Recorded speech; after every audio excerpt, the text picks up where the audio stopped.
Les attaques terroristes étaient le point essentiel au cœur du 31e sommet des chefs d'État de l'Union africaine. Lundi, le président français Emmanuel Macron s'est entretenu avec ses homologues de la force conjointe G5 Sahel pour réfléchir à la réponse à apporter aux djihadistes dans les pays du Sahel.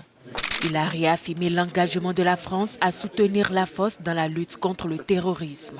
Notre souhait est d'éradiquer dans toute la région le terrorisme et donc pour cela de venir en soutien des armées des pays du G5, de les former, de s'assurer d'une coordination efficiente et d'un soutien international.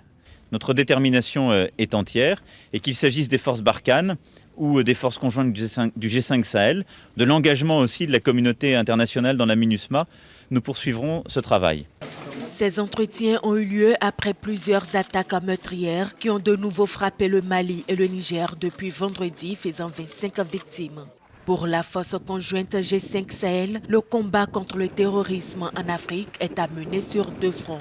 Sur le plan sécuritaire, nous nous battons sur le plan militaire pour vaincre le terrorisme. Ça, c'est une solution à court terme.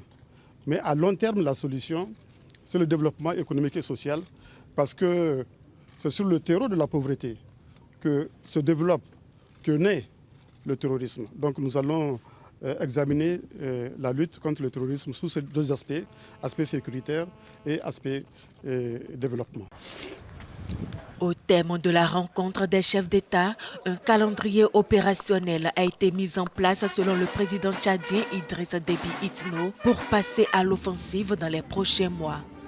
La force conjointe du G5 Sahel est à terme appelée à prendre le relais de la force française Barkhane, déployée notamment dans le nord du Mali où elle combat les groupes djihadistes.